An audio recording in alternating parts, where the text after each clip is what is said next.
রেস্টুরেন্টের পরোটাগুলো সাধারণত হয় উপর দিয়ে মুচমুচে আর ভেতরটা হয় নরম, খেতে একটু অন্য রকমের মজা। আমি আজকে রেস্টুরেন্টের সেই রেসিপিটা শেয়ার করছি। আশা করি রেসিপিটা আপনাদের কাছে ভালো লাগবে। এখানে আমি একটা রুম টেম্পারেচারে থাকা ডিম দিয়ে দিচ্ছি। এখন এর মধ্যে আমি দিব 3 চা চামচ চিনি।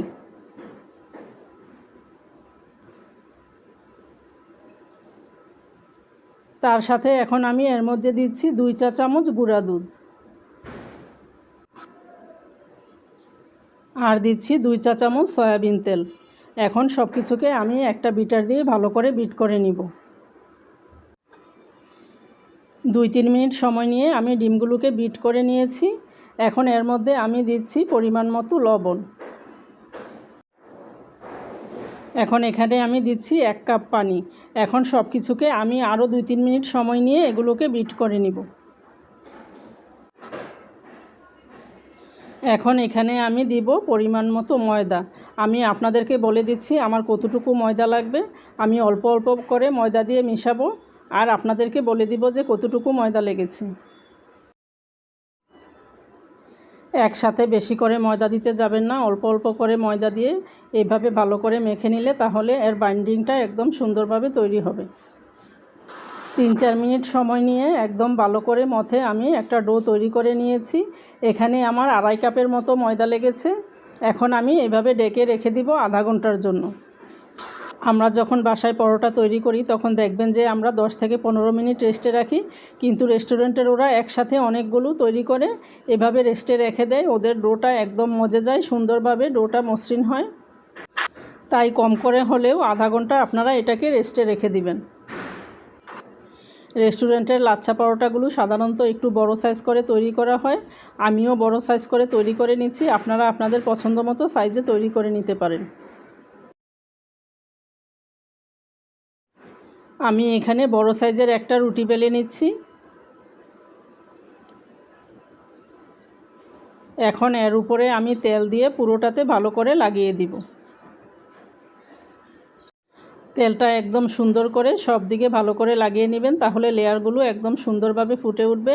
এখন এখানে আমি কিছু শুকনো ময়দা দিয়ে দিচ্ছি, দিয়ে হাত দিয়ে ডলে এভাবে একটু রুটিটার সাথে মিশিয়ে দিচ্ছি।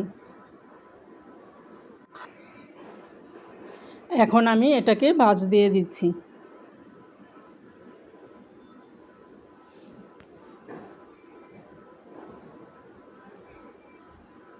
এখন আমি এইভাবে সবগুলো তৈরি করে নিব। এইভাবে করে সবগুলো আমি তৈরি করে নিয়েছি। এখন এগুলোকে আমি ফ্রিজে রেখে দিব আধা ঘন্টার জন্য, তাহলে একদম সুন্দরভাবে সেট হয়ে যাবে, বেলার সময় ফেটে যাবে না। রেস্টুরেন্টের ওরাও ডোটা তৈরি করে ফ্রিজে রেখে দেয় আধা ঘন্টার জন্য, তাহলে একদম সুন্দরভাবে বেলতে সুবিধা হয়। এখন আমি আপনাদেরকে একটা পরোটা তৈরি করে দেখিয়ে দিচ্ছি। রেস্টুরেন্টের লাচ্ছা পরোটাগুলো সাধারণত একটু ভারী করে তৈরি করা হয়। আমিও আপনাদেরকে এইভাবে ভারী করে তৈরি করে দেখিয়ে দিচ্ছি। এই যে দেখতে পাচ্ছেন আমার একটা তৈরি করা হয়ে গিয়েছে। আমি আপনাদেরকে দেখিয়ে দিচ্ছি যে এর পুরুত্বটা।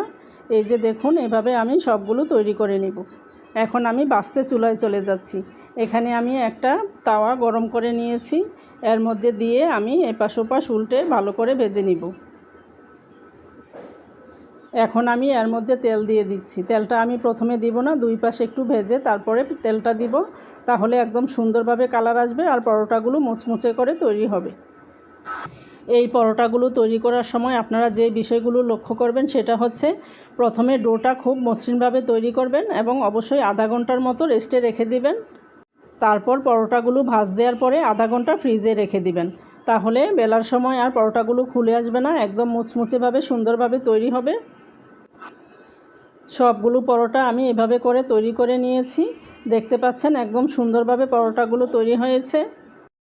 আপনারা চাইলে বাসায় এইভাবে তৈরি করতে পারেন। আশা করি রেসিপিটি আপনাদের ভালো লেগেছে। সবাই ভালো থাকবেন। আল্লাহ হাফেজ।